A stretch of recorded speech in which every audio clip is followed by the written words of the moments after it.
पीछे आ जाओ, पीछे आ जाओ।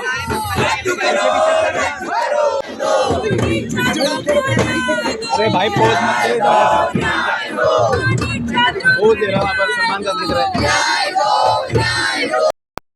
जंतर मंतर पे आज प्रदर्शन करते हैं, क्या कुछ कारण रहा और लगातार पेपर लीक के जो मामले वो सामने आते रहते हैं, जहाँ पर आप लोग प्रदर्शन कर रहे हैं, क्या कुछ मांग को लेकर? देखिए, जैसे एनटीए ने कहा है कि पेपर लीक हुआ और दोबारा एग्जाम देंगे। एक बात बताइए, 14 लाख बच्चों ने एग्जाम दिया और एक जो एनटीए की गलती की वजह से 14 लाख लोग एग्जाम देंगे दोबारा, ठीक है? एक मंत्री कब इस्तीफा देंगे? मतलब 14 लाख लोगों का भुगतवा दे रहे हैं कि आप ये करें, आप वो करें, ठीक है? और वो जो जिसका गलती था वो कहाँ गया फिर? ना एक आदमी की गिरफ्तारी हुई इस चीज में, ना किसी को जेल हुआ, ना किसी का फाइन हुआ, कुछ नहीं हुआ, ठीक है? और ये कोई पहला मामला थोड़ी है नीट का, इसके पहले भी एक नीट का एग्जाम खत्म हुआ। और दूसरी बात ये है कि अगर मान लीजिए मैंने नीट का एग्जाम दिया 3 तारीख को, जो एग्जाम हुआ वो मेरा अच्छा गया, ठीक है? दोबारा ये कह रहे पेपर सेट करने के लिए, तो मुझे जाना पड़ेगा, कोटा जाना पड़ेगा, और वहां जाने का जो रेंट, वहां जाके फिर दोबारा मुझे रूम लेना पड़ेगा, ठीक है?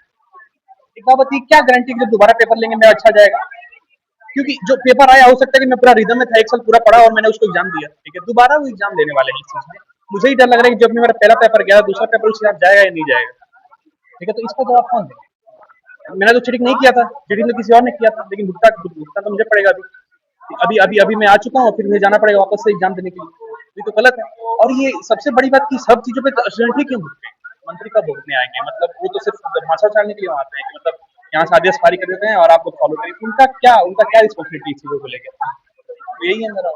तो बार बार क्यों ऐसे एग्जाम लीक के जो मामले सामने आते हैं? सीधा बात है, इसका मतलब यही है ना कि जो जो सबसे अमीर लोग हैं, जो बड़े लेवल लोग हैं, वो अपना पेपर खरीद ले रहे होंगे। इसका मतलब पेपर एनटीए जो बोलता है कि हमारा पेपर लीक नहीं हो सकता, ठीक है? जो टॉप ऑफिसर्स जो जिसमें शामिल होंगे, तो उनको कितना पैसा दिया होगा उसको खरीदने के लिए? नॉर्मल आदमी तो इतना पैसा दे नहीं पाएगा पहले तो पेपर खरीदने के लिए। सीधा बात है, जिन्होंने पेपर खरीदा होगा वो कुछ बड़े लोग घर के होंगे, ठीक है? तो सीधा बात है, उन्होंने पेपर खरीद लिया होगा, लीक कर दिया होगा। क्योंकि हम लोग और नॉर्मल लोग इतना पैसा देकर एक पेपर लीक कराने का औकात नहीं रखते। मेरे जो बड़े लोग होंगे वही उनका पेपर खरीद के वही वही करा सकते हैं मोस्टली। तो यही वजह हो सकता है कि आप वो खरीद लेंगे और सारा रिजल्ट अपने फेवर में ले लेंगे। एक तो सीट कम है, वो ऊपर से सारा अपने फेवर में ले लेंगे। क्या कुछ मांग है आपकी? लेकिन मांग ये है कि पहले आप जो ये कह रहे हैं, पहले आप खुद इस्तीफा दीजिए, ठीक है? जो ये शिक्षा मंत्री, उसके बाद आप दोबारा मांग किया जाएगा, ठीक है? और जो आप आदेश दे रहे हैं उसको वापस लीजिए पहले, ठीक है? जो अंदर जिनके पास पेपर लीक हुआ है उनको पहले जेल में डालिए, ठीक है? सारा चीज हमको मत भुगवाइए कि हम हमें दोबारा एग्जाम दे, हम ही करें। आप क्यों नहीं करेंगे? तो ये सब चीजें पहले मैं ये कहना चाहूँगा, पहले जो आप बोल रहे हैं ना मुझे, पहले आप खुद कीजिए वो चीज। मेरा नाम सिद्धांत है। आज हम लोग प्रोटेस्ट कर रहे हैं, क्या कुछ कारण है जिसकी वजह से? कारण, इमीडिएट कारण तो हमारा यही है कि जो नीट के एग्जाम कैंसिल हुए हैं पेपर लीक की वजह से। और कारण तो ये एक बार की बात नहीं है, जैसे हम सब जानते हैं यहाँ पे करीब 80 पेपर लीक हो चुके हैं लगातार इस सरकार के रहते हुए। तो बात यही है कि ये जो लगातार शिक्षा को बेचने का जो इनका रहा है पॉलिसी, इन्होंने यूनिवर्सिटीज बेचती हैं, यूजीसी को हटा के यहाँ पे यूनिवर्सिटीज को लोन देने लगे हैं। यहाँ टेस्टिंग एजेंसीज को, प्राइवेट एजेंसीज को टेस्टिंग देने की क्या जरूरत है? जब आप गवर्नमेंट कॉलेज की, गवर्नमेंट यूनिवर्सिटीज के टेस्ट ले रहे हैं, तो आपको प्राइवेट एजेंसीज पे थोप के अपने से अकाउंटेबिलिटी हटाने की जरूरत नहीं है। ऐसी एजेंसी होनी चाहिए जिससे सब स्टूडेंट्स खुद अपनी मांगे मान सके, स्टूडेंट्स खुद अकाउंटेबिलिटी मांग सके। तो एनटीए को रद्द करना चाहिए, सरकार को तुरंत अकाउंटेबिलिटी लेनी चाहिए जितने पेपर लीक्स हैं उस चीज के। और ये जो लगातार इनकी एनईपी से लेके यूजीसी को हटाने से लेके जितनी भी पॉलिसीज हैं, लगातार शिक्षा को बेचने की जो पॉलिसीज है, शिक्षा एक हमारा मूल अधिकार है और उसमें शिक्षा मिलने का और टेस्टिंग मिलने का और एग्जामिनेशन एक ट्रांसपेरेंट रूप से होने का हमारा अधिकार है। तो इस बात पे अकाउंटेबिलिटी का कुछ कारण मानते हैं कि बार बार इस तरीके जो ये घटनाएं ही सामने आती रहती है। पहले पेपर लीक, पहले भी कई बार ऐसा पेपर लीक के मामले सामने आते रहे। 5 साल का एक संघर्ष स्टूडेंट का, उसके बाद में एक दिन तक खत्म हो जाना किस तरीके?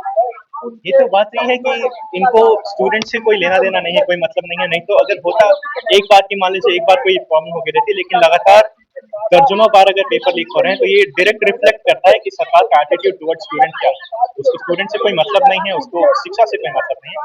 शिक्षा को वो एक बेचने की कमोडिटी की तरह देखता है कि वो उसको बेचेगा, उससे मतलब प्राइवेट संस्थाओं को बेचेगा और अपनी वो एक सेट असाइड करेगा, पैसा कमाने की वो एक जरिया बना रहा है शिक्षा। तो यही है मूल कारण, तो यही है कि वो शिक्षा को बर्बाद करके उसको बेच के उस पर पूरी तरीके से एक शिक्षा एक बहुत छोटे हिस्से के पास जो प्राइवेट यूनिवर्सिटी में अपने बच्चों का एडमिशन करा सकते हैं, जो प्राइवेट यूनिवर्सिटी में जा सकते हैं, जो महंगे महंगे इंस्टीट्यूशन महंगे महंगे कोर्सेज कर सकते हैं, सिर्फ उन्हीं के पास शिक्षा बचेगी। और जो जो गरीब बच्चे हैं, जो आम परिवार से आते हैं, जो मध्यम वर्ग से आते हैं, जो गवर्नमेंट कॉलेजेस जिसका अकेला ऑप्शन रहता है, उनको शिक्षा एक तो मिलती नहीं है, एग्जामिनेशन बर्बाद हो जाते हैं, ऊपर से फीस बढ़ाई जाती है, और उसके बाद से उनका करिकुलम खराब किया जाता है, एनईपी जैसे घटिया से स्कीम्स लाई जाती है। तो यही है मूल कारण, तो इसका यही है। अभी इमीडिएट मांग तो यही है कि एनडीए को यार रद्द करना चाहिए। एजुकेशन मिनिस्टर जो हैं अभी, वो हम देख चुके हैं कि उनसे बात करने का कोई मतलब नहीं है, वो लगातार ये काम किए जा रहे हैं, ना वो जवाब देते हैं, ना वो आते हैं सामने। तो उनको भी इस्तीफा देना चाहिए और सरकार को तुरंत अकाउंटेबिलिटी लेनी चाहिए इस पेपर लीक की और बाकी इमीडिएटली सार्थक।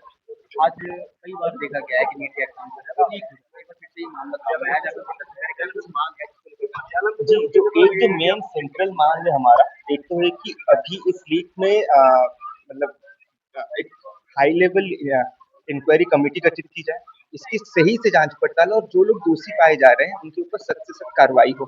लेकिन जब हम बोल रहे हैं कि जो लोग दोषी पाए जा रहे हैं, उनका ये मतलब नहीं है कि जो निचले लेवल के जो बस जो लीक कराए हैं, लेकिन इनके तार जो ऊपर तक हैं, उन तारों को की पड़ताल हो कि कौन कौन इसमें इन्वॉल्व है, किस लेवल तक कौन इसमें है इन्वॉल्व, इसकी ठीक से जांच पड़ताल हो। क्योंकि जनरली ऐसे होता है कि जब भी पेपर लीक होते हैं, निचले स्तर के कोई पियोन को, कोई क्लर्क को, कोई ऐसे आम लोगों को पकड़ के मतलब उनको ये कर दिया जाता है, मतलब केस लगा दिया जाता है। लेकिन ऊपर जो बैठे लोग हैं, उनके ऊपर कोई आंच नहीं आती है। जब तक वो नहीं होगा तब तक कोई बदलाव नहीं आएगा, पहली चीज। दूसरी चीज है कि एनटीए हम लगातार देखते आ रहे हैं, पिछले 4-5 सालों में एनटीए एक इनइफेक्टिव बॉडी प्रूव हुई है। अगर इस बॉडी का बस एक ही काम है कि वो टेस्ट ले, देश भर में different different universities, different different exams के टेस्ट ले वो, लेकिन वो एक चीज वो नहीं कर पा रही है, लगातार पेपर लीक्स हो रहे हैं। हमें याद रखनी चाहिए 2024 में लगातार नीट, नेट और कई सारे पेपर लीक हुए थे जो एनटीए ले रही थी, और उस समय भी इस तरीके का एक बड़ा मूवमेंट देश भर में हुआ था, और अभी भी ये होता हुआ दिख रहा है। क्योंकि जाहिर सी बात है, स्टूडेंट्स, कॉमन स्टूडेंट्स के मतलब जिंदगियों के साथ, फ्यूचर के साथ खिलवाड़ है ये, और ये अभी पानी सर के ऊपर जा रहा है। कई बार हम देख चुके हैं, तो अभी हम ये मांग कर रहे हैं कि एनटीए को स्क्रैप किया जाए, और एनटीए की जो अभी लीडिंग बॉडी है, जो चेयरमैन है या जो उसके लीडिंग पोजीशन में जो लोग हैं, उनके ऊपर सख्त से सख्त कार्रवाई हो। तीसरा डिमांड है कि जो शिक्षा मंत्री है देश के, उनको रिस्पॉन्सिबिलिटी लेने की जरूरत है, वो रिजाइन करे। क्योंकि जहां भी चुनाव होते हैं, तब वहां तो धर्मेंद्र प्रधान जरूर पहुंचे हुए रहते हैं, लेकिन जब पेपर लीक लगातार होते हैं, 5-5, 6-6 साल तक जो स्टूडेंट्स तैयारी कर रहे हैं, उनके जिंदगी के साथ जब खिलवाड़ होता है, तब वो चुप्पी साध लेते हैं और ये बोलते हैं कि हम इंक्वायरी कर रहे हैं, जांच कर रहे हैं, बस उतना तक ही खत्म हो जाता है। तो हम लोग का मांग है कि धर्मेंद्र प्रधान भी इस्तीफा दें। ये 3 हम लोग के मेन मांग है। देखिए, इसका यही जो मैंने पहले ही बताया था कि जब पेपर लीक होते हैं, तब उसकी सही से कभी जांच पड़ताल होती नहीं है, उसकी जड़ तक कभी जाने की कोशिश ही नहीं की जाती, किस किस लेवल तक कौन कौन इन्वॉल्व है इसमें, उसकी जांच पड़ताल कभी नहीं होती। तो एक तरीके से इंकरेजमेंट भी मिलता है कि इस तरीके से पेपर लीक हो। तो यही उसका मेन कारण है। अगर सही से एक्शन सरकार लेती, तो ये दिन हम लोग को नहीं देखना पड़ता। हर साल 5-6 इम्पोर्टेंट पेपर लीक नहीं होते। 5 साल के संघर्ष और एक बार में पेपर लीक और 7 संघर्ष, क्या कारण, मतलब किसको जिम्मेदार मानते हैं? देखिए, अगर हम एक ब्रॉडर पिक्चर की बात करें, एक जो बड़ा पिक्चर है, वो तो है कि देश की शिक्षा व्यवस्था ऐसी है कि सीट्स बहुत लिमिटेड है। गवर्नमेंट कॉलेजेस में जैसे नीट का जो चाहे वो स्टेट गवर्नमेंट हो, सेंट्रल गवर्नमेंट की जो मेडिकल कॉलेजेस, सीट्स बहुत कम है। एक बच्चों कंपटीशन होता है, या सरकारी नौकरियों में देखें हम लोग, वहां पे भी बहुत लिमिटेड सीट्स निकलती है, बहुत कठोर कंपटीशन होता है, और उसके लिए सालों साल तक लोग तैयारी करते हैं। जब पेपर लीक होता है और इस तरीके से धांधलियां होती है एग्जाम में, तब मतलब देश के स्टूडेंट्स, तो एक तो बिगर पिक्चर यही है कि शिक्षा व्यवस्था ही हमारी ऐसी है कि मतलब आम घरों से जो बच्चे आते हैं, उनके लिए कोई भी रास्ता, मतलब सारे रास्ते बंद होते जा रहे हैं एक के बाद एक। मतलब जो डिस्क्रिमिनेशन है, जो इनइक्वालिटी है, वो स्कूल लेवल से ही शुरू होता है। अगर आपके जेब में पैसे, आपके बच्चे अच्छे स्कूल में जा सकते हैं, वरना सरकारी स्कूलों में पढ़ेंगे। सरकारी स्कूलों में पढ़ के अगर आप उसके बाद भी अगर वो किस तरीके से अच्छा पढ़ भी लेता है, लेकिन जब तक आप कोचिंग नहीं दिलवाएंगे, तब ना ही जेई मेंस, ना ही नीट, ना ही नेट, कोई भी चीज़ वो क्लेरिफाई, मतलब वो क्लियर नहीं कर सकता है बच्चा। पूरा पैटर्न ही ऐसे बना दिया गया है ताकि कोचिंग जो सेंटर्स है उनको भी मतलब प्रोत्साहन मिले। तो कोचिंग के लिए भी आपके पास पैसे होने चाहिए, अच्छे स्कूल के लिए भी पैसे होने चाहिए। उसके बाद भी जब ऐसी धांधलियाँ होती है, पेपर लीक होता है, तो मजबूरन आइदर वरना किसी प्राइवेट कॉलेज का मुंह देखना पड़ता है, लेकिन प्राइवेट कॉलेज में भी फीस इतनी ज्यादा है कि मतलब उसको कुछ मिलता नहीं है वहां पे, और प्राइवेट कॉलेज में पढ़ने के बाद भी नौकरी की भी कोई गारंटी नहीं है। तो एक एक ट्रैप हम देख रहे हैं, एक ऐसा विशियस साइकिल है जहाँ पे आम घरों के बच्चों के पास शुरू से ही कोई चारा नहीं बचता है, और जो ऊपर बैठे जो धन्ना सेठ मालिक पूंजीपति है, जो नेता मंत्रियों के बच्चे हैं, उनको सब कुछ लेकिन मिल जा रहा है। अगर ये सवाल आप पूछ रहे हैं कि क्या रीजन है कि ऐसे जो 5 साल का संघर्ष एक झटके में खत्म हो जाता है, उसका रीजन तो यही है, देश की जो गैर बराबरी है और जो शिक्षा व्यवस्था की जो गैर बराबरी है, जो रईस और जो गरीब के बीच का जो अंतर है, वही इसकी जड़ में वही बात है। नाम मेरा नाम सुनील है। और आज लगातार मतलब कई बार ऐसे देखा गया है कि पेपर लीक के जो मामले सामने आते हैं, आज एक बार फिर से ये जो मामला है सामने आया, आज हम प्रदर्शन करें, क्या कुछ मांग है अब आपकी? कि हम लगातार देख रहे हैं जो नेशनल टेस्टिंग एजेंसी है वो नेशनल थेफ्ट एजेंसी बन चुकी है, जो छात्रों का आज भविष्य चुरा रही है।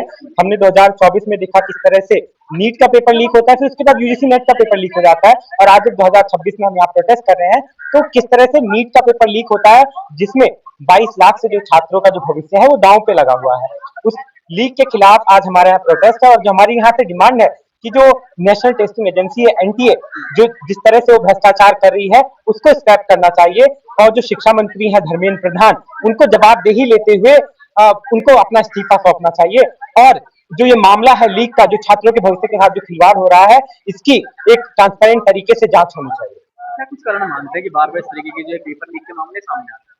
जब ऐसे पेपर लीक के जो मामले सामने आते हैं, आप पाएंगे कि एक जो कोचिंग सेंटर है, जो प्राइवेट कोचिंग सेंटर और जो एनटीए जैसी जो करप्ट संस्था है, इनका एक नेक्सस होता है।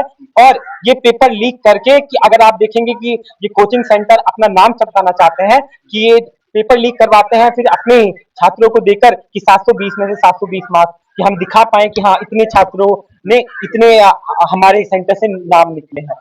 तो एक एक तरह से एक नेक्सस नेक्सस के तौर पे काम करें। आप देखेंगे कि किस तरह से बीजेपी के जो नेता है उनका नाम सामने आता है इस लीक में। तो एक सरकार का भी तंत्र है जो इसके पीछे लगा हुआ है। आप देखेंगे सरकार को कहां से इतना फंड आ रहा है, क्या आज बीजेपी के पास इलेक्शन लड़ने के लिए 10,000 करोड़ रुपए हैं, तो यही जो कॉर्पोरेट, जो ये प्राइवेट एजुकेशन इंस्टीट्यूशन है, यही उनको पैसा देते हैं ताकि वो जो उनका कारोबार है वो चल सके। आप प्रदर्शन कर रहे हैं, क्या लगता है कि जो आपकी मांग है ये पूरी हो पाएगी?